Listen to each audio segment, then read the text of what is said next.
Hello my dear friends, welcome to my YouTube channel. आज आपण जनपदे आणि महाजनपदे हा जो स्टेट बोर्डमधला चॅप्टर आहे तो बघणार आहोत. राज्यसेवा पूर्वपरीक्षा 1 डिसेंबर रोजी होणार आहे आणि राज्यसेवा पूर्वपरीक्षेच्या दृष्टीने प्राचीन भारताचा इतिहास हा फार महत्त्वाचा टॉपिक आहे. प्रिव्हियस इयर क्वेश्चन बघितले तर त्यातनं बरेच प्रश्न येतात आणि ते बरेच प्रश्न 6वीच्या महाराष्ट्र शासनाच्या स्टेट बोर्डामधून येतात. जशाला तसे कॉपीड पेस्ट क्वेश्चन आहे. तर त्यातलाच एक महत्त्वाचा चॅप्टर म्हणजे जनपदे आणि महाजनपदे हा पाहणार आहोत. तर हा चॅप्टरच्या सुरुवातीलाच त्यांनी एक नकाशा दिला आहे, तो नकाशा बघा. त्यात 16 महाजनपदांचा मॅपचं लोकेशन दिलं आहे. कंबोजपासून ते इथे अंग आणि खाली अश्मक, जे की महाराष्ट्रातलं महाजनपद आहे. आता जनपदे आणि महाजनपदाचा कालखंड म्हणायला गेला तर तो इसवी सन पूर्व 1000 ते 600 हा कालखंड म्हणजेच वेदिकोत्तर कालखंड मानला जातो. आणि त्याच्यातच जनपदे अस्तित्वात आली. ही जनपदे ही सुरुवातीला छोटी छोटी होती आणि नंतर त्यांचं फ्युजन झालं. बऱ्याच जनपदांचं एकमेकांसोबत आक्रमण होऊन फ्युजन होऊन महाजनपदं अस्तित्वात आली. फॉर एक्झाम्पल मगध हे फार मोठं महाजनपद आहे आणि अशी 16 महाजनपदे अस्तित्वात आली. मला वाटते स्टेट बोर्डाच्या चॅप्टरच्या या शेवटी त्यांनी एक चार्ट दिला आहे, याचा तुम्ही पटकन स्क्रीनशॉट काढून घ्या. ही 16 महाजनपदे आणि त्यांची प्राचीन आधुनिक नावं, त्यात फार इंटरेस्टिंग फॅक्ट्स आहेत. म्हणजे जसं आता काशी म्हणजे आजचं बनारस, तुम्ही इथे दिल्ली स्पॉट करू शकतात. बघा, कुरू हे मॅपवरती जे दिलं आहे ते आजचं दिल्ली. त्यांची आधुनिक नाव आहे. शूरसेन म्हणजे मथुरा, पांचाल म्हणजे रोहिलखंड, चेदी म्हणजे कानपूर, मल्ल म्हणजे गोरखपूर. या आजच्या सगळ्यांची नावांची आपल्याला माहिती मिळते या चार्टवरनं. आणि हा चार्ट राज्यसेवा पूर्वपरीक्षेला जोड्या लावा या किंवा प्राचीन नाव हे आजचं आधुनिक नाव, हे असं कोणत्याही स्वरूपात ते विचारलं जाऊ शकतं किंबहुना विचारलेलं आहे. आता या जो विषय आहे 16 महाजनपदे आणि त्यांचं जे मॅपिंग, तर एक सर्वात महत्त्वाचा पॉईंट इकडे नोट करण्यासारखा आहे की आजच्या महाराष्ट्राचा काही भाग म्हणजे अश्मक, एक मिनिट,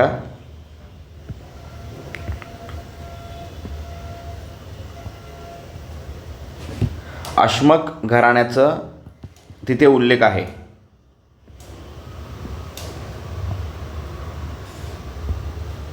याची काय गडबड होते? हां, ठीक आहे.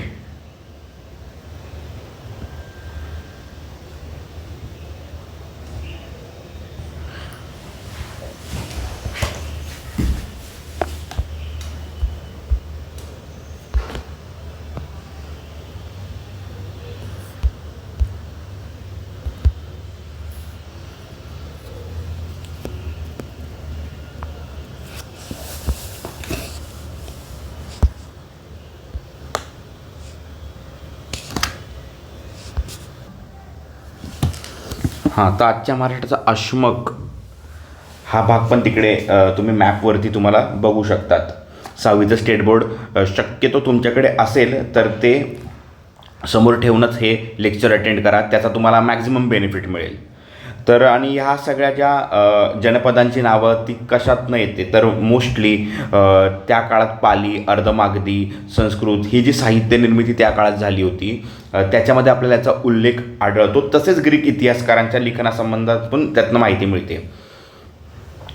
आता त्यांचं स्ट्रक्चर कसं होतं, तर रचना कशी होती, तर जनपदांमध्ये ज्येष्ठ व्यक्तींची एक बैठक असे, त्याला गणपरिषद असे म्हटले जाईल आणि ते सदस्य एकत्रितपणे चर्चा करून राज्यकारभारासंबंधीचा निर्णय घेत असतात. असा चर्चा जिथे होत त्यांना संथागार हा सरळ सरळ वन लाईनर येऊ शकतो, संथागार राज्यसेवा पूर्वपरीक्षेसाठी. आणि सर्वात महत्त्वाची फॅक्ट म्हणजे गौतम बुद्धांचं घराणं शाक्य घराण्यातील राज्यकर्ते होते ते. आणि प्रत्येक गणपदांची स्वतंत्र नाणी होती. आता पूर्वपरीक्षेला असाही प्रश्न येऊ शकतो की जनपदांमध्ये राजेशाही होती, प्रत्येक जनपदांमध्ये राजेशाहीच होती का, तर नाही, काहीमध्ये गणराज्य होते, काहीमध्ये राजेशाही होते. आता ही 4 महत्त्वाची त्यांनी जी आपल्याला हे दिली आहेत महाजनपदे त्यांचं फार व्यवस्थित अभ्यास करणं इथे गरजेचं आहे.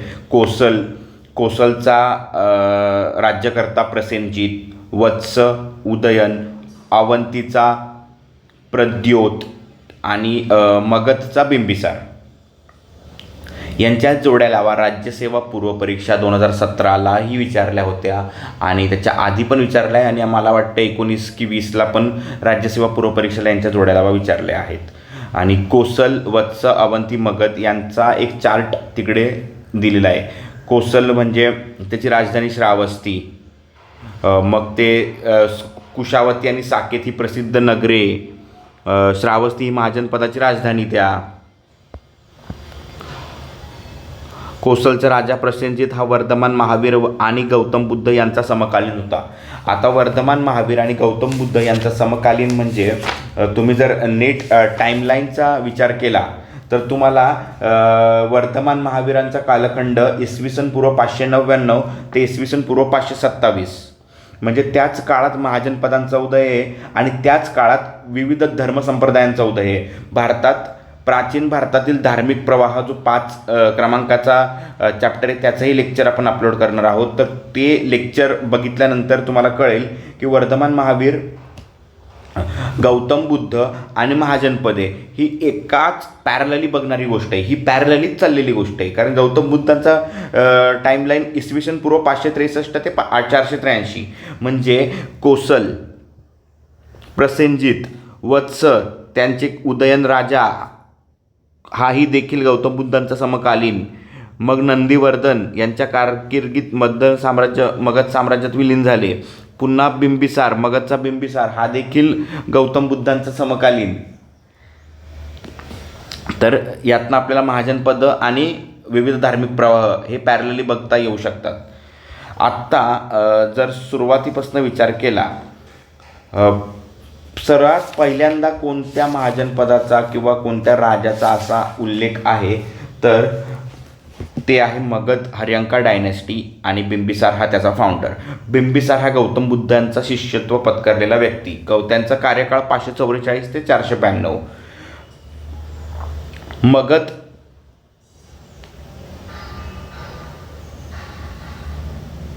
ची राजधानी राजगृह होती आणि जीवक हा प्रसिद्ध वैद्य होता. बिंबिसारानंतर कोण आलं? अजातशत्रू, ज्याला कोणी देखील म्हटलं जायचं.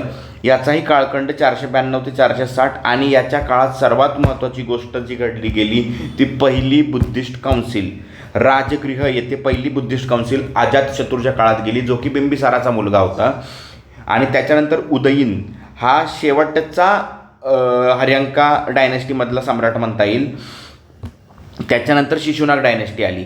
तर पहिल्या बुद्धिस्ट काउन्सिलमध्ये आपण काय लक्षात ठेवू शकतो? तो पूर्वपरीक्षेला प्रश्न येऊ शकतो की पहिली बुद्धिस्ट काउन्सिल कोणाच्या काळात झाली? तर उत्तर आहे अजातशत्रू. बरं, इथपर्यंत एक फर्स्ट लेअर ऑफ इन्फॉर्मेशन आपण ट्रॅक केली. अजून आज जायचं त्यांनी ठरवलं तर ते त्याचा चेअरमन विचारू शकतात. तर चेअरमन कोण होता? महाकश्यप हा त्यांचा चेअरमन होता. आणि त्याचं रिझल्ट, कन्क्लुजन किंवा पहिल्या बुद्धिस्ट काउन्सिलमधनं काय झालं बाबा, अशा काउन्सिल व्हायच्या त्या काळात, त्यातनं काय व्हायचं तर त्या काळात कंपायलेशन ऑफ सुत्त पिटिका आणि विनयपिटका ह्या 2 गोष्टी घडल्या. आत्ता राज्यसेवा पूर्व परीक्षेला सुत्त पिटक आणि विनय पिटकांवरती प्रश्न देखील विचारलेला आहे. सुत्त पिटक म्हणजे नेमकं काय, विनय पिटक म्हणजे काय, तर ते तुम्ही एकदा बघून घ्या. याचं मला वाटतं इन्फॉर्मेशन NCERT जे आहे RS शर्मांचं त्यातही दिलेलं आहे. आणि अगदी थोडक्यात जर तुम्हाला हे पाहायचं असेल तर लुसेंटचं GK त्यात याचा फोड करून दिलेली आहे. शिशुनाग डायनेस्टीतला सगळ्यात महत्त्वाचा सम्राट म्हणजे कालाशोका, ज्याच्या काळात महत्त्वाची सेकंड बुद्धिस्ट काउन्सिल जी वैशालीला झाली. त्याचा चेअरमन होता सब्बकामी आणि त्याचं कन्क्लुजन काय निघालं? Changes in rights by Vaishali Monk. म्हणजे त्यांनी त्यांच्या ज्या काही आचरण पद्धती आहेत, ज्या काही रूल्स रेग्युलेशन आहेत त्यात चेंज केले. यात कोण पुढारलेले होते? याच्यात पुढाकार कोणी घेतला होता? वैशालीच्या मॉन्क म्हणजे संतांनी. त्याच्यानंतर आली नंदा डायनेस्टी. ही फार इम्पॉर्टंट डायनेस्टी आहे कारण ह्या काळात वजन मापाची प्रमाणित पद्धत आली. नंदांनी कालवे बांधले, जलसिंचनाच्या सोयी केल्या, पायदळ, घोडदळ, रथदळ, हत्तीदळ, चतुरंग सैन्य हे त्यांच्या काळात होतं. हे स्टेट बोर्डमधली वाक्य जशाला तशी आहे. जशाला तशी. नंद राजघराणे 364 ते 324 याचा आणि एक शासन व्यवस्था नंदांनी निर्माण केली. त्याच्यात शेवटचा जो नंद आहे तो धनानंद. फाउंडर महापद्मा आहे आणि त्याचा शेवटचा राजा म्हणजे धनानंद. आणि धनानंदाच्याच कारकिर्दीत चंद्रगुप्त मौर्य या महत्त्वाकांक्षी तरुणाने पाटलीपुत्र जिंकून घेतले.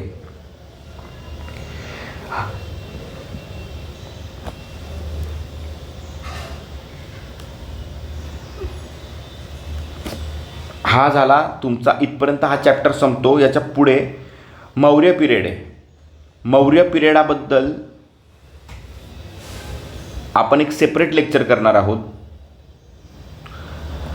सध्या आपण पाहिलं जनपदे जो इसवी सन पूर्व 1000 ते 600चा काळ, त्याच्यानंतर 600 नंतर महाजनपदे. 16 महाजनपदांमधनं आपण त्यांची नावं पाहिली. आणि हर्यंका डायनॅस्टी एक महत्त्वाची डायनॅस्टी जी की सुरुवात तिकडे नव्हती. बिंबिसार, अजातशत्रू, उदयीन आणि पहिल्या 2 बुद्धिस्ट काउन्सिल. पहिली झाली अजातशत्रूच्या काळात राजगृह येते, जिचा चेअरमन होता महाकश्यप आणि जिच्यात रिझल्ट काय होता, कंपायलेशन ऑफ सुत्त पिटक आणि विनय पिटक. त्याच्यानंतर आली शिशुनाग डायनॅस्टी, जिचा महत्त्वाचा राजा कालाशोका, ज्याच्या काळात सेकंड बुद्धिस्ट काउन्सिल झाली. वैशालीला झाली ती.